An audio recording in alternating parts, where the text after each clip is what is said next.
In this session, we're going to look at some techniques of what I call ghost multiplicity.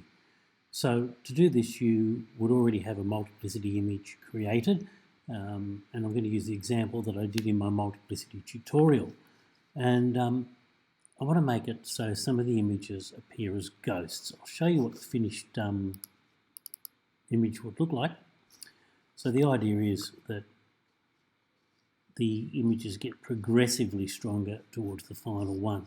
And it's based on the idea that as we move through the Earth, the environment, we leave psychic remnants of ourselves behind, or energies in that space. And the further away we get from the space, the weaker and lighter the energy gets. So here's my figure walking through the frame, and there's remnants of the energies of places that she's been. So I'm going to show you how I've created that idea. So if I'm going to go to my raw files here, and I'll go to my untitled PSD. So there's my original multiplicity image. As you can see, I've used all the layer masks to create multiplicity, have things in and out. And to do the ghost multiplicity, it's really quite simple. We click on our first layer, and we select our opacity, and we drag it down. Do it visually, but we might say 25%. So there's my first image, only 25% of it there. My second image, I go to the opacity, and I might make it 35%. My third image, might make it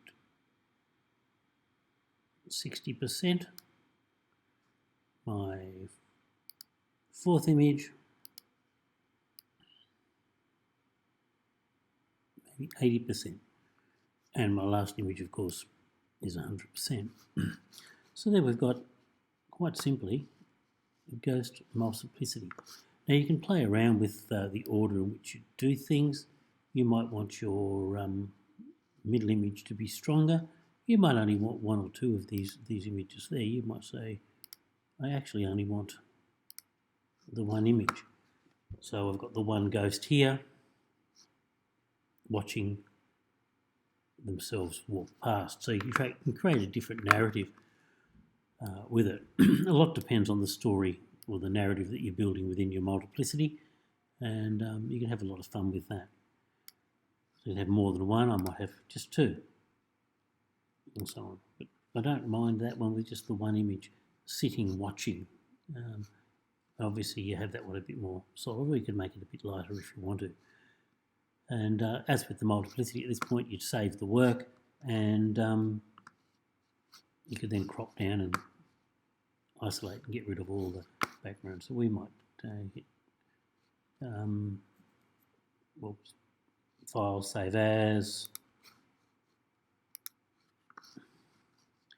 Waiting, we'll save as a copy. We want a JPEG image at this point. We can do anything really. And we'll just call untitled one copy for this particular thing. There it is, save as a JPEG. Yep. I'm going to close this one. I'm not going to save that because I might need it for another demonstration at some stage. So if I go now to my untitled one copy and I open it in Photoshop, I can now use my crop tool to make it look a little bit